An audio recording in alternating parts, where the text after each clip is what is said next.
بسم اللہ الرحمن الرحیم۔ السلام علیکم خواتین و حضرات، آج کی اس ویڈیو میں آپ لوگوں کو بتانے جا رہے ہیں جس کی بیوی ناراض ہو جائے اسے کیا کرنا چاہیے کہ اس کی بیوی اس سے پیار کرنے لگے اور ہر طرح کی ناراضگی دور ہو جائے۔ آگے بڑھنے سے پہلے آپ سے گزارش ہے کہ چینل کو سبسکرائب کر لیں اور ساتھ بیل آئیکن والے بٹن کو لازمی پریس کریں تاکہ ہماری ہر نئی آنے والی ویڈیو سب سے پہلے آپ لوگوں کو ملتی رہے۔ ناظرین، سبکت گین بادشاہ اپنی ایک بیوی سے بہت زیادہ محبت کرتا تھا۔ ایک مرتبہ اس کی دوسری بیویوں نے اس سے کہا کہ آپ فلاں بیوی سے زیادہ محبت رکھتے ہو، حالانکہ حسن میں ہم اس سے زیادہ ہیں، سمجھداری میں بھی ہم اس سے آگے ہیں، آخر اس میں ایسی کون سی بات ہے؟ ہمیں تو اس میں ایسا کچھ بھی نظر نہیں آتا، آخر اس کی کیا وجہ ہے کہ آپ اس سے اتنی محبت کرتے ہیں؟ بادشاہ نے کہا، اچھا میں کبھی اس بات کا جواب آپ کو ضرور دوں گا۔ اس کے بعد بادشاہ کی بیویاں یہ بات بھول گئیں۔ پھر ایک دن سبکت گین نے اپنے گھر کے صحن میں بیٹھ کر کہا کہ آج میں اچھے موڈ میں ہوں، اس لیے میں چاہتا ہوں کہ تمام بیویوں کو اچھے اچھے انعامات سے نوازوں۔ وہ یہ سن کر بہت خوش ہو گئیں کہ آج ہمیں شاہی خزانے سے انعام ملے گا۔ صحن میں سونے چاندی کے ڈھیر لگا دیے گئے۔ بادشاہ نے کہا کہ اس میں جس بیوی کو جو چیز زیادہ پسند ہے وہ دوڑ کر اس پہ ہاتھ رکھے، وہ چیز اس کی ہو جائے گی۔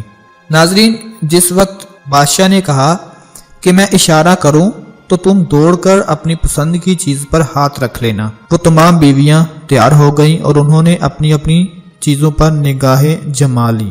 جیسے ہی بادشاہ نے اشارہ کیا، سب بیویوں نے دوڑ کر اپنی اپنی پسند کی چیز پر ہاتھ رکھ لیا، لیکن وہ بیوی جس سے اس کو زیادہ محبت تھی وہ اپنی جگہ کھڑی رہی۔ سب بیویوں نے اس کی طرف دیکھا اور ہنسنے لگ پڑی اور کہنے لگیں، بادشاہ سلامت، ہم کہتے تھے نا کہ یہ بے وقوف ہے اور آج اس کی عقل کی کمی کھل کر سامنے آ گئی ہے، یہ تو بس سوچتی ہی رہی، لہٰذا آج اس کو کچھ نہیں ملنے والا۔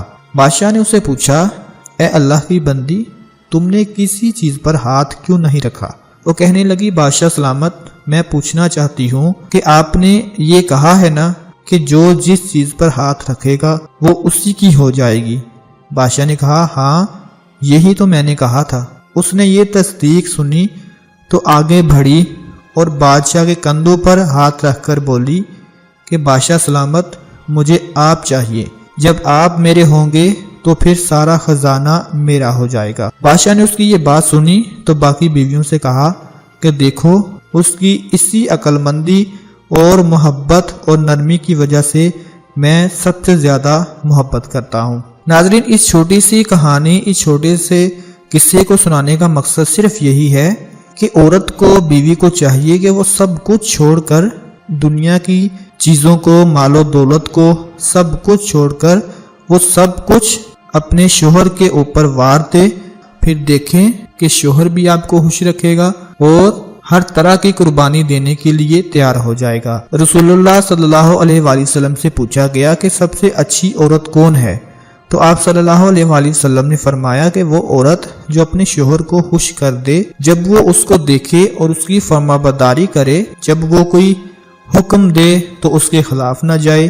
ناظرین، میاں بیوی میں ناراضگی ایک مسئلہ ہی نہیں بلکہ بہت بڑی پریشانی ہے۔ مرد کو چاہیے کہ کبھی بھی اپنی عورت کے سامنے کسی دوسری عورت کے حسن و جمال یا اس کی خوبیوں کا ذکر نہ کرے، ورنہ بیوی کو فوراً ہی بدگمانی اور یہ شبہ ہو جائے گا کہ شاید میرے شوہر کا اس عورت سے کوئی تعلق ہے، اور یہ خیال عورت کے دل کا ایک ایسا کانٹا ہے کہ عورت کو ایک لمحہ کے لیے بھی صبر و قرار نصیب نہیں ہو سکتا۔ یہ بات میں آج کے دور کو ذہن میں رکھتے ہوئے کر رہا ہوں۔